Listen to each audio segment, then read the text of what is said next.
Y estamos en el 9º episodio de nuestro podcast Magesteo te habla, como todas las semanas, para echarnos tú y yo un ratito hablando de estas cosas de la magia que tanto nos gustan.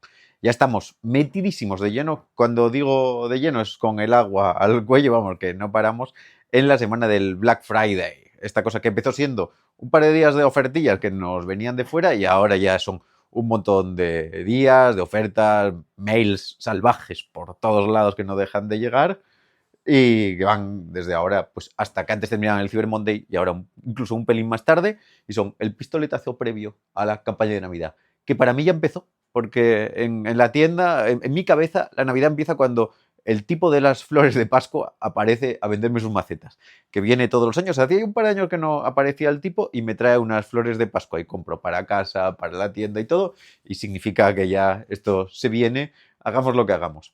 Cualquier caso, eso, ya estamos con las ofertas en la web, que tienes hasta el 2 de diciembre, desde hoy, en productos nuestros y alguna selección de cosas de otro tipo que ya están volando mucho esta mañana. No quiero tampoco ser yo aquí el cargador de las prisas, pero tampoco pusimos millones de unidades de las cosas en rebajas porque luego se viene la Navidad y como muchas de las cosas que están las fabricamos nosotros a mano, todos los años me pasa que en cuanto termina el Black Friday me tengo que poner a volver a coser carteras, a hacer cubos, imprimir cartas. Normalmente las tiendas cuando hacen el Black Friday es para quitarse morralla, pero yo cojo como una selección, bueno, como casi todas nuestras cosas, para agradecer a la gente que generalmente coge nuestro catálogo, que lo pueda completar un poco, y otras cosas de la tienda que, aunque no se vendan tanto, a mí me gustan. Yo cuando algo no me gusta, lo quito del todo, o lo regalo o algo esto. Entonces esta es una cosa en la que confío, pero que por alguna manera no di con la tecla a la hora de escribirlas o algo así. Lo digo con mucha sinceridad, ¿eh? Lo tienes ahí y además, como te diré ya la semana que viene, que vamos a hacer, yo creo, si podemos, Eden y yo, un programa especial para contarte la gran noticia del año. Estamos retocando cosas de la tienda y tenemos una cosa que está guapa, y es que en el ajuar de nuestras cosas de toda la vida nos quedaban unos juegos de Jan Font de cosas impresas que son preciosísimos, unos sobres vintage, muy poquitas unidades, y también algunos libretitos de Tamari del método mini simbólico de las originales. Y en los pedidos de más de 75 euros va uno de ellos, hasta que se agoten existencias. Sé que de esto hay muy poco y si no, pues ya veremos qué hacemos. Por último, ya para no dar más turra con la parte nuestra, es el primer año que hago promoción en los Secret Files. Hay un cupón que voy a tener que mirarlo mientras hablo contigo porque lo tengo en el mail, lo tienes en la web y lo tienes en todos lados. Pero como estas cosas de los cupones son muy particulares y no las pones bien, pues no salen. Si al hacer tu nueva suscripción en los Secret Files pones el cupón Black Secret, Black de negro, B-L-A-C-K, Secret, aunque Black esta semana lo vas a ver por todos lados con el Black Friday, tienes un 25% de descuento en tu primer pago. Quiere decirse que se aplica en si coges la mensual a la mensual, si coges la trimestral a la trimestral, si coges la anual a la anual. Y lo tienes en el primer pago. Luego ya se coge el precio normal y es una oportunidad fantástica para echarle un ojo. No había hecho nunca ofertas previas en esto porque a mí me entra mucho la paranoia de que yo lo que quiero es que la gente que ya está suscrita, la que me acompaña de toda la vida, tenga las mejores condiciones posibles. Y después de darle muchas vueltas, meditarlo con la almohada, preguntarlo a nuestro grupo de Telegram y otro montón de cosas, llegué a la conclusión de que si hago una oferta para la gente de nuevos suscriptores, tengo que tener un regalo especial para los suscriptores de siempre. Así que, si tienes ya una suscripción activa, escríbeme un mail a nuestro mail de la tienda. No me mandes un Instagram o algo así porque eso lo llevo todo desde el otro lado. Te lo pido así, por favor. O sea, si me mandas un Instagram lo leeré. Y te cuento que tengo algunas cosas para ti, para que puedas elegir una forma de agradecimiento. Si yo pudiera, el Black Friday sería todo de regalo para vosotros, pero claro, la vida nos impide hacer esas cosas.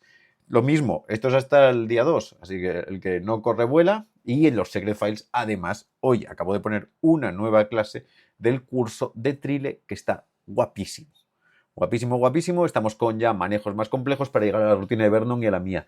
Y tengo una duplicación de dibujo con tarjetitas, con una transposición que sale del Tarbell, pero que es muy apañada, que yo creo que voy a calzar ya la semana que viene porque la tengo ahí como guardada y no la voy poniendo, no la voy poniendo, pero quiero que esté ya, porque además me parece que es un juego muy, muy bonito para hacer de cara a las Navidades, para tener estas cosas. Y está. que vamos, que compres con responsabilidad, sea en nuestra tienda o sea en otra. Te voy a decir una cosa así porque me da a mí un poco por ello. Las cosas que me compré yo, no me compré nada de magia en el Black Friday y me limito mucho a cosas que voy a utilizar.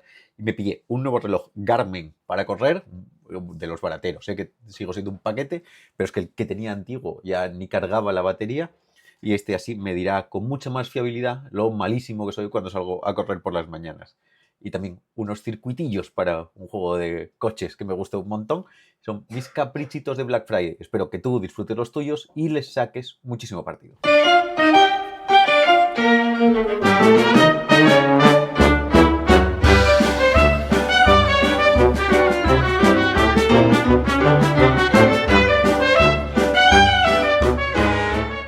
Como igual sabes, si sigues nuestro podcast, en nuestro Telegram, t.me/magestudio, estamos llevando a cabo un club de lectura dirigido por Miguel, pero estamos llevando a cabo, lo está llevando a cabo él y los demás vamos acompañando. El primer libro en el que estamos trabajando, que además lo tienes de Black Friday y con un cupón ahí en la web, y no me preocupé de que no fueran acumulables, ¿eh? No hice ahí eso, así que si eres cuca o cuco, no sé cuánto tiempo tenemos el cupón ese activo, quizá todavía te lo puedas llevar ahí por nada menos. Estamos viendo, no sé si dije el nombre, el libro de Ullenburger, Secretos y Misterios, que fue el primer libro que hice con la editorial, creo que como en 2011 o algo así, la verdad, no tengo aquí el libro para revisar la fecha. Fue un proyecto curioso porque fue mi trabajo un poco de fin de máster. Yo al terminar el año en el último año de la universidad hice un máster también en Madrid, fue una locura, de edición literaria. Estaba terminando de hecho y venía aquí todos los fines de semana a hacer el máster. Y tuve unos problemas con las prácticas finales. A ver, me trataron muy mal, me hicieron un poco de moving y les hice una putadilla que tendré que dejar un día por escrito porque es muy graciosa, muy maquiavélica. Tampoco gravísima, quiero decir, pero graciosa sí que es. Ya la diré, no la puedo decir por aquí. Pero un telar, ¿eh? Bueno, no me trataron muy bien, entonces dije, oye, esto no me está funcionando, y entonces en el máster me ofrecieron cambiar las prácticas por tutorizarme un proyecto personal y fue el origen de Mística. Además, en los últimos días del máster, en el Ivory Press, que es un sitio aquí fantástico en Madrid, de Elena Ochoa, se hizo un taller de una editorial argentina que no me acuerdo cómo era, pero hablaban de libros de guerrilla, de cosas que hacían ellos en el corralito, que no podían imprimir libros, en la época del corralito, quiero decir, no en el corralito de bebés, en la época del corralito no podían imprimir libros y entonces los cosían a mano. Y a mí eso me marcó muchísimo y esas dos cosas se me juntaron en la cabeza. Con lo que, en la primera edición del libro que hice, hubo una tirada, que es la que tiene todo el mundo, pero también fabriqué, y esto fue mi primera cosa hecha a mano, que ya auguraba por dónde iban a ir los tiros, 40 ejemplares o 30, no, menos todavía, muy poquitos, hechos a mano, o sea, impresos en casa, cosidos por mí, pegados por mí, encuadernados en cartón y tela, en tapadura, de forma muy doméstica, pero con todo el cariño del mundo. Como soy un desastre absoluto, no me guardé ningún ejemplar para mí. Sé alguna gente que lo tiene, pero si alguien por ahí de repente aparece y lo tiene, agradecería mogollón para poder poner en el grupo de Telegram, para compartirlo y un poco para tener yo como un poco memento, como un recuerdo, aunque no soy tampoco muy apegado a esas cosas, un par de fotillos del libro, de la parte de adelante, la de atrás y el libro abierto, para tener un poco el recuerdo y poder enseñar esa cosa. Ya ves, igual siempre me planteo en hacer algún libro o algo así otra vez, pero eso fue una locura. Cuando nadie me conocía de nada, dije, me voy a dar la mano, y se agotó la tirada volando, que la gente es más buena en esto de la magia. Estamos analizando eso en nuestro grupo de Telegram, el primer capítulo del libro, y estamos yendo un poco paso por paso. A mí me está ayudando mucho también a reconectar, siempre lo digo, pero me reconecto todo el rato con Burger, aunque hay otras cosas suyas que me llamen menos. Pero en el primer capítulo, que se llama Trazar la línea, está, yo creo, lo que para mí definió la magia en el momento en el que lo leí y me marcó especialmente. Y siento que a veces es algo que dejamos de lado y en lo que yo me fustigo. Burger habla de trazar una línea y dejar los elementos potentes, pero la potencia esa de lo que hace un juego fuerte cumple dos factores. Uno es el externo, el poder de un juego en cuanto a su buena construcción o al impacto mágico o a lo que queramos ver y nos queramos matar en objetivizar o lo que gustemos en ese aspecto. Pero la clave, yo creo que lo que para mí me marcó de Burger es la capacidad de decisión que tenemos sobre dónde está la línea. Quiero decir, esto soy un pesado y lo digo muchas veces, él habla de esta cosa de cuando dice uses una introducción y es el mejor juego del siglo XX, el mejor juego del siglo XX es el juego que tú quieras que sea el mejor juego del siglo XX porque es el que mejor haces. Ahora ya será del XXI, porque claro que este libro es del 81. Pero yo sí que aprendí, y es una cosa que intento llevar a cabo cuando hago magia y en la tienda, a la importancia súper fundamental de poner todo el poder del efecto en el momento de hacer magia. Imagínatelo como a ver cómo lo digo, como un globo. El símil del globo creo que no es mío porque se me vino ahora a la cabeza, pero si fuera mío sería acertado, pero no es mío. Y del que sea será muy acertado. Que nosotros vamos hinchando. Cuando presentamos cualquier efecto. Hay efectos que van a hacer que ese globo no se pueda tensar hasta una barbaridad, quizá porque acaben en una chanza, por el propio retruécano que vaya por otra línea, pero eso no es importante, porque cada uno va a admitir la tensión que quiera. Y nosotros, antes de que explote el globo, que va a explotar al final del efecto, como la patata caliente del Grand Prix, no sé si eso sigue haciendo, como la patata caliente del Grand Prix, ese globo se va a ir hinchando.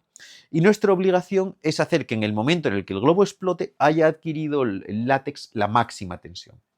Muchas veces no lo hacemos, lo dejamos explotar a mitad. No lo cargamos de todo el poder, no le dedicamos la pausa al efecto.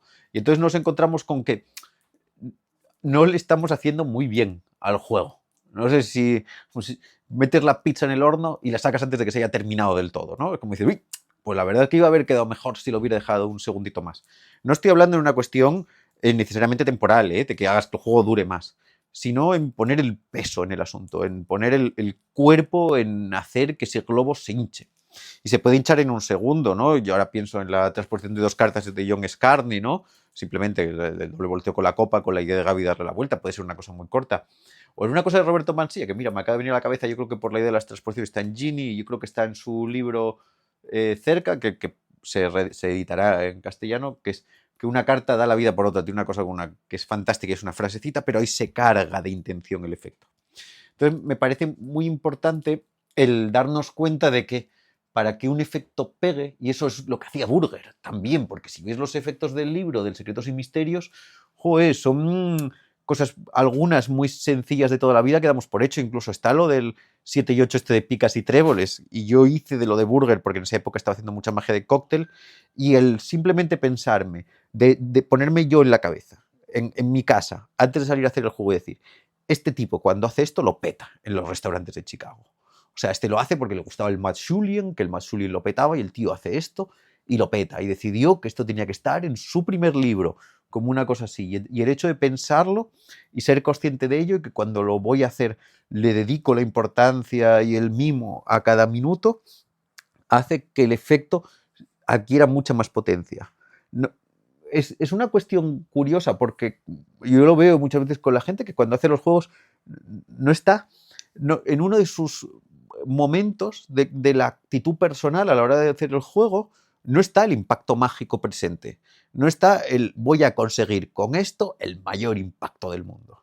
Esto es una cosa que, por ejemplo, estaba siempre en René Lavand o que veo constantemente en Segóbriga o en Tamariz, o vamos, en Dani, en Da Ortiz, quiero decir, en mucha gente. No estoy diciendo yo que sea una cosa y tal, sino que es algo que a veces se nos pasa, se nos escapa, en que cada ocasión de hacer magia hay que hinchar el globo, hay que hincharlo y soplarlo hasta que los carrillos nos duelan y que cuando explote, explote con toda la fuerza que se merece el efecto. Y esto es independiente de la presentación, del guión, es una cuestión principalmente de estar presente y tener esa intencionalidad en ello. Yo me reto mucho a esto en el mostrador, porque yo me pongo muchas veces, cuando estoy yo en las épocas que estoy más en la tienda, yo si viene gente, yo lo digo todo el rato, yo siempre intento hacerle magia a la gente que viene de la calle. Algunas veces me apetece más y otras veces me apetece menos. Antes, las veces que me apetecía menos, pues no lo hacía. Pero ahora desde hacía bastante tiempo esta parte, lo hago hasta cuando no me apetece. Y cuando no me apetece es más importante, porque me doy cuenta de que si estoy contento y voy a ello, la energía la pongo. Viene de casa, estoy en ello, estoy en mi salsa, eso me pasa en las sesiones. Pero cuando ahí no me apetece, sigue siendo un acto de agradecimiento a la gente, pero no tienen por comprar nada, es algo que quiero hacer por la magia, pero soy más consciente de poner el peso en ellos. Como decir, mira, no me apetece, pero voy a conseguir que con el Videl Trick hoy, que el Videl Trick lo hago un montón en estas cosas, me sienta aquí powerful y la gente se vaya con ese impacto. Y eso me ayuda mucho porque, claro, es una cuestión más allá del ensayo, de eso, de decidir hinchar el globo. Yo uso mucho para mí ese símil que te decía un poco ahora, ¿no? No tan verbalizado como ahora con lo del globo, pero ahora ya me lo quedo y lo voy a repetir así siempre, como si lo hubiera pensado hace muchísimo tiempo, pero ese símil del globo lo pienso un montón. Si ves las actuaciones de Burger te darás cuenta y te invito a que nos sigas en el club de lectura. Hemos puesto el primer capítulo del libro para poder discutirlo por ahí. Hay algunos de los juegos y hablaremos mucho más a fondo en nuestro canal de Telegram, pero sea como sea eso, la importancia, ese acto de fe en el efecto y no dejar nunca de hinchar el globo.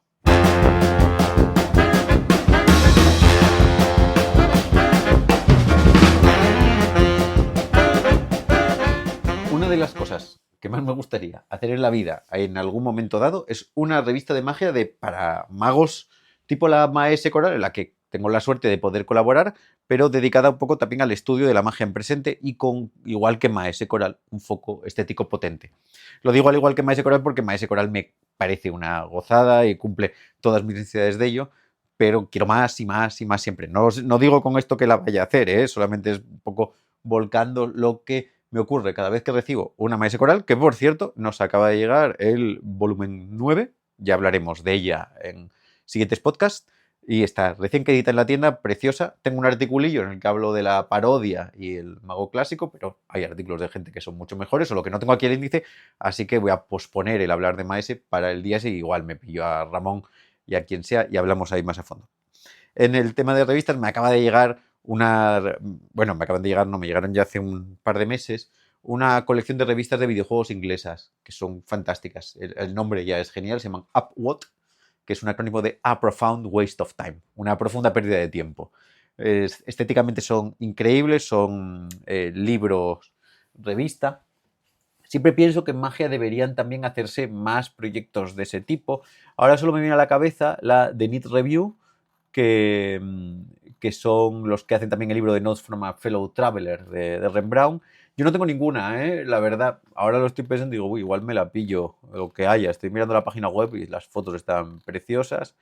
Y no sé, simplemente lo fui dejando estar. No tenía que haberlo hecho. Ahora estoy viendo y digo, voy a terminar esto y voy a cortar el podcast y ver si me compro algo de ello. Son carotas, las tipas, hay 40 libras. Bueno, nada, que me enrollo por ahí. En cualquier caso, esta Profound Waste of Time, échale un vistacito solo por lo potentísima que es estéticamente. Estoy simplemente con el volumen 1 de los 4 que tengo y me tienen que llegar los 2 siguientes para ponerme en presente. O sea, el sexto está en el Kickstarter. También estoy en algunas de videojuegos muy guapas. Loop es fantástica. Bueno, whatever. Pero tiene eso, hojas de risografía, que es un sistema de impresión fantástico que he descubierto a través de Multivamente, insertos de otro tamaño de hojas, joder, qué gozada. Pero a lo que voy ahora no es a ir por esos territorios, sino a contarte una cosa a la que llevo dando vueltas unos cuantos días. En el primer volumen hay una conversación entre dos tipos de videojuegos, pero la vamos a reconducir. Que hablo mucho de videojuegos, pero que sepas que si no te gustan no pasa nada porque lo vamos a reconducir rápido. Que son Toby Fox, que es uno de las superluminarias del videojuego moderno, es el creador y compositor, porque además esto lo hablan sobre todo por la parte musical, de Undertale, una de las cosas más transgresoras, locas e increíbles de los videojuegos, y otro tipo que es Jake Kaufman, que es un músico un poco mayor que Toby Fox, que hizo música para videojuegos y, entre otras cosas, hizo la banda sonora de un juego divertidísimo que se llama Shovel Knight, como de dar con una pala. La creatividad en estas cosas es genial. Bueno, pero estos tipos son artistas multifacéticos. El hecho de que estemos hablando de ellos en el contexto de una revista de videojuegos podría estar en una de música o en una de cualquier tipo de cosa artística. Pero Toby Fox dice algo que dice: There are few things that matter in a piece of art: emotion, message, aesthetic and context. Lo digo en inglés una vez primero por si la traducción que hago es un poco patatera, que al menos puedas enmendarme la plana. Pero lo que quiere decir es, y ahora explicamos cada uno, ¿no? Hay unas pocas cosas que son importantes en una pieza artística, que son la emoción, el mensaje, la estética y el contexto. ¡Uy! ¡Qué potencia! Vaya powerful el asunto de este tipo, porque es una definición muy buena de 4 puntos que es importante poder contemplar o al menos reflexionar a la hora también de hacer magia y de crear nuestras cosas. Porque no digo que haya que hacerse una lista y ver si, cuánto puntúo en emoción, cuánto puntúo en mensaje, cuánto puntúo en estética y cuánto puntúo en contexto, sino en estos casos creo que muchas veces el hecho de discutírselo uno a sí mismo en la cabeza durante unos cuantos días en casa es suficiente como para que de alguna forma eso transpire entre las fibras más profundas de nuestro cerebro y nos apoye un poco en la intencionalidad de las cosas que queremos llevar a cabo, ¿no? Parece que eso nos queda así un pelín ahí en el fondo de la cabeza. Me gustan todas porque también nos sirven para contemplar la magia en sus aspectos y también discutir un poco cada una en sus propios asuntos. El primero es la emoción.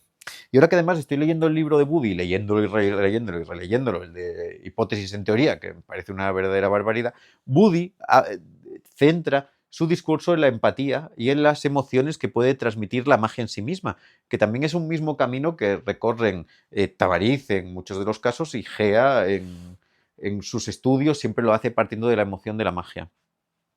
Pero es verdad que esto casi este punto lo podría un poco dar por alto teniendo en cuenta con lo que empecé a hablar en el podcast, porque aquí entiendo que la emoción, y luego podemos ver distintas emociones, pero hablando de la emoción nativa del mentalismo, que es el impacto mágico o la sensación del imposible. No tengo la definición de Buddy, pero es fantástica, ¿eh? Pero el pasmo, cualquier forma que queramos definirlo, es la emoción fundamental y es una emoción canal, quiero decir. No es una emoción en sí misma como único fundamento en el que todo vaya a ir simplemente a que haya una sorpresa, sino es el canal de apertura a las emociones más complejas que pueda transmitir un juego y los mensajes inherentes y este tipo de cosas. Es una válvula por la que entra la potencia de las cosas que queramos contar. Pero esa parte de la emoción es lo que a veces, cuando hablamos de magia para magos, ¿no? Y decimos, este es un juego para magos, este es un juego un poco así para tal, realmente el problema muchas veces no está en el juego en sí. Porque ningún juego es para magos o es para público, independientemente del proceso que tengan más largo o más corto, que el efecto, salvo que sea muy referencial, ¿no? Y sea un chiste sobre un juego que tengas que conocer, sino en la intencionalidad de la emoción. Con los magos buscamos menos esa parte emocional. En todos los juegos les arrancamos el globo, no lo hinchamos, no buscamos esa emoción del imposible a la hora de presentarlo, y luego de repente te cruzas a gente que sí lo hace, ¿no? Y esos son los que mejor funcionan para magos, porque al final los magos no dejamos de ser seres humanos que buscamos también que nos emocionen. Pero es importante. Te recomiendo muchísimo el libro de Buddy, pero esa relación que se trabaja a través de la empatía, de la conexión y de la búsqueda del momento único de la magia es fundamental. Y en los juegos la hay en tanto y cuanto ese proceso de conversación está y también el juego dirige en su propia vis interna a ello, ¿no? El propio lenguaje, la propia forma de llevar a cabo el efecto también nos va a ayudar a dirigirla, porque no solamente es el imposible por el imposible. Yo siempre hablo mucho de que a mí me gusta que el espectador que sale a escena sea el primero en vivir los efectos y tenga un momentito de intimidad, de vivencia, si es posible para el juego, ¿no? Ahí la emoción pues se hace un poco más fuerte porque se hace un poco más, tiene más textura, ¿no? Hay una emoción de la intimidad, hay una potencia de la exclusividad, porque todas estas emociones se pueden matizar, dibujar y contextualizar, ¿no? Tenemos la potencia esa de la intimidad, la expansividad en el efecto, todo eso son el tipo de emociones que nuestro lenguaje tiene que ir ganando, ¿no?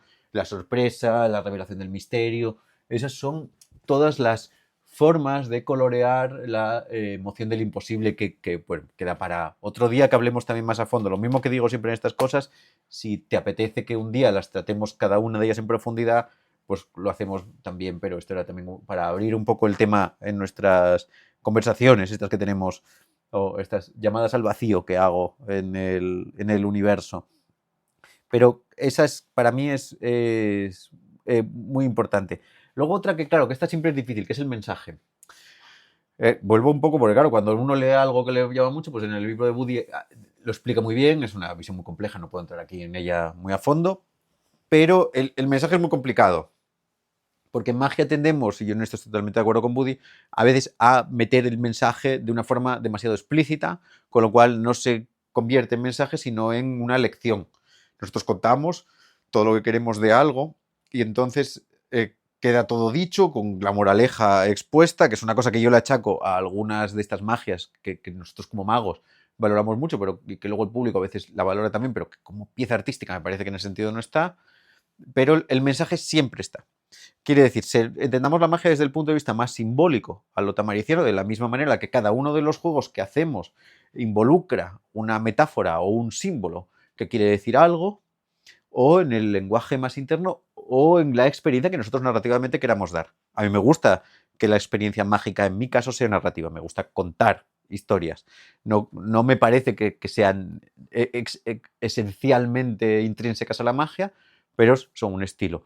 Esa historia siempre tiene que tener mucho cuidado porque la historia se fundamenta también en el rango de conexión con los espectadores.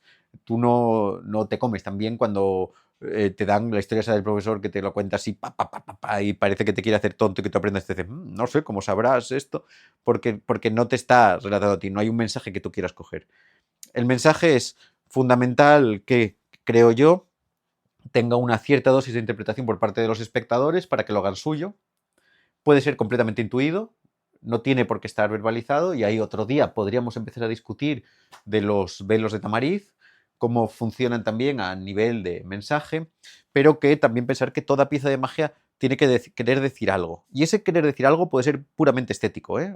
Que vamos a ir después a la estética, pero en esa intencionalidad del mensaje puede estar la propia degustación estética. En ese caso hay que saber que el juego va por ello. O la degustación del imposible. Esto hablo un poco de ello en el antes de la trampa, ¿no? En que la belleza o el imposible son mensajes en sí mismos, pero hay que saber explotarlos. Pero muchas veces es hacer un juego como pollo sin cabeza, simplemente llevando a cabo una serie de procesos y no entendiendo qué quiere decir el juego, tanto para el espectador como para nosotros. Si nosotros no queremos establecer nada más con la abstracción, pues está muy bien entender los velos de Tamariz, porque nos ayudan a dibujar esa intención personal que va a marcarlo todo. Muy clave eso, ¿eh? Luego está la estética. Esa es también en todos los casos, ¿no? En los elementos, en el desarrollo técnico, en la falta de interferencias, porque cualquier observación tiene una parte hedonista. A nosotros lo que nos gusta es ver y disfrutar en tanto espectadores y actuantes. Los conceptos de armonía en el manejo, de no interrupción en la charla, de una elección buena de los elementos y de su estética es fundamental. A veces no lo pensamos tanto y a veces lo sobrepensamos. A mí esto me pasa mucho también, como un poco para picar un poco con ello. Que hay gente que dice, bueno, mira, porque es mucho mejor, porque ahora me imprimí un muñequito que parece que es exactamente lo que nosotros queremos decir aquí y entonces lo pongo y es como, uy, eso ya no funciona tan bien. Porque de la misma forma que te decía en el mensaje que puede ser intuido, la estética también puede ser intuida. La magia a veces peca de ser muy explícita, en muchos casos a todos los niveles, en el sentido en el que las monedas, las cartas y muchos de nuestros elementos funcionan muy bien porque son representaciones muy abstractas de ideas. Y la estética está en el propio elemento, sin necesidad de que la carta tenga una cosa u otra. Por ejemplo, mira, hay adecuaciones fantásticas. Justo ayer Jaime Meré se pasó por la tienda y me enseñó un juego de paquetito que acaba de diseñar y hacer que me parece que da en la clave exacta. No lo puedo contar mucho porque todavía está en cosas previas, pero me ayudó también a reflexionar sobre ese equilibrio en el que los objetos, en este caso unas cartas que tienen algo impreso, ofrecen la suficiente información como para que el espectador pueda agarrarse y jugar con la premisa, pero se quedan en el punto exacto de elegancia y abstracción como para que además el espectador tenga que hacer un cierto trabajo de interpretación. Me pareció un ejemplo precioso. A ver si un día cuando Jaime lo tenga ya eso finiquitado y esto, lo hablamos más a fondo y lo retomamos en este aspecto estético, en el uso de la magia por representación y la magia que dibuja todo. Pero solamente quería decirlo porque me marcó, me gustó un montón ayer y tiene unos diseños de osos preciosos, vaya tío. El componente estético se puede abrir en millones de facetas y solamente hay que saber que tiene que estar presente y que se puede pegar por exceso y por defecto. Y me queda el más duro, y este no lo tengo reflexionado del todo y le doy todo el día a la cabeza, pero creo que es más importante el hecho de que no quede definido del todo a que llegue a una conclusión que pudiera ser equívoca. Es el contexto. Toby Fox dice que el contexto no depende de él, sino es el multiplicador que hace que la obra artística consiga un mayor impacto. En el caso de la entrevista habla mucho de la originalidad y de buscar que no se asocie de forma comparativa. Claro, yo creo que en cierta medida en esto lo que habla es de la relación con el momento, el público y las expectativas de los que vayan a participar de la obra, ¿no? Y su relación con el mundo en el que se encuentra, queriendo un poco definirlo de aquella manera. Porque lo otro es lo que tú puedes poner, pero en esto también es cómo te comportas tú respecto al mundo en el que estás interactuando. Yo me doy cuenta muchas veces de que parte de la magia que hacemos sufre por haber perdido el contexto para el que fue creada. Son juegos que a lo mejor un poco a nivel de ritmo, de charlas, de comportamientos o de metáforas incluso, no, no han evolucionado, ¿no? Hemos hecho un acto de reinterpretación. Aquí lo hablan también en la bicha de los videojuegos, hablan del Mega Man, ¿no? Dicen que lo importante no es cómo lo copiemos a día de hoy, sino cómo lo reentendemos a día de hoy. Y es una cosa que muchas veces con los juegos no hacemos, ¿no? Si ves a lo mejor la carta puñalada esta de la bolsa de papel en un vídeo de los 80 o uno de ahora, pues vas a ver que no haya diferencias. Con estas cosas del contexto lo que quiero decir es entender cuál es nuestro papel en ello y cuál es la forma en la que podemos interactuar con el mundo que nos rodea a nuestro nivel mágico, que a veces parece que somos cámaras aisladas que no se relacionan con el universo. Y cuando lo hacemos, a veces también siento que nos dejamos llevar un poco, ¿no? Se habla mucho de que ahora el mundo de TikTok es súper rápido y entonces la magia tiene que ser rápida y visual para acompañarla, y yo creo que eso puede ser un error. O sea, puede no serlo en algunos casos, pero en mi sensación y en mi experiencia haciendo magia se puede ir por lo contrario, porque el público no necesariamente necesita que hagamos un tsunami y arrastremos a todo el mundo en la misma dirección y todas las acciones que se produzcan en la humanidad vayan en el mismo sentido. A veces es todo lo contrario, es encontrar el oasis en el desierto. Quizá de repente una magia con un ritmo más pausado y más acompañante que te dé esa oposición al momento actual, de también que el público pueda necesitar eso por contra y valorarlo. Para hacerte una cosa, en el Undertale, que es un juego de RPG, es un juego de rol, que normalmente se basa en la idea del combate, el planteamiento es que el combate está mal, no lo sabes al principio, es una cosa que esto es un mega spoiler, me acabo de cargar para el que no lo haya visto nunca esto, pero bueno, si te gustan los videojuegos ya lo habrás visto y si no, no, y que todo se puede sacar de otra manera con el poder de la amabilidad, que es una cosa totalmente rupturista con un proceso de individualización salvaje, ¿no? O sea, que lo que habla Toby Fox de encontrar el contexto no necesariamente tiene que ser el hacer un estudio de mercado como si estuviéramos hablando de que somos Nike para dar con la nueva camiseta que todo el mundo quiera, sino el ser conscientes de la actualidad en la que nos encontramos, de los temas que nos importan y vivir en el momento y tener una opinión personal y dar con una forma óptima de expresarla. Este es un concepto muy, muy complejo, es muy abierto, pero al menos que sí que nos ponga una cosa sobre la cabeza, y es que para una pieza artística como la magia también existe el mundo que la rodea. Puede haber incluso la noción contraria por parte nuestra, es decir, mi contexto es que esto es un aislamiento total del mundo real, de sus normativas y todo, pero ya es una decisión y ya le pone un contexto. Pero el hecho de saberlo, ¿no? Que todo está en este universo en movimiento y que todo interactúa con todo, creo que es importante y es algo que hay gente que hace mucho, hay gente que hace menos, pero que no deja de estar de más contemplar. Estaría encantado de oír tus opiniones sobre cada uno de estos temas.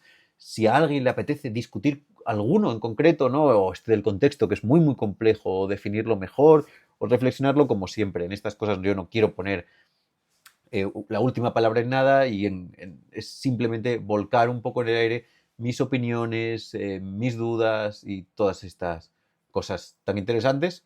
Y echar un vistazo a la figura de Toby Fox porque es un personajazo y hace músicas muy guapas, también. Y el Jake Kaufman también hace unas músicas muy guapas. Acuérdate que tienes los descuentos y todas las cosas del Black Friday y esa promoción especial de los Secret Files. Con todo esto ya nos vemos, nos oímos, mejor dicho, la semana que viene.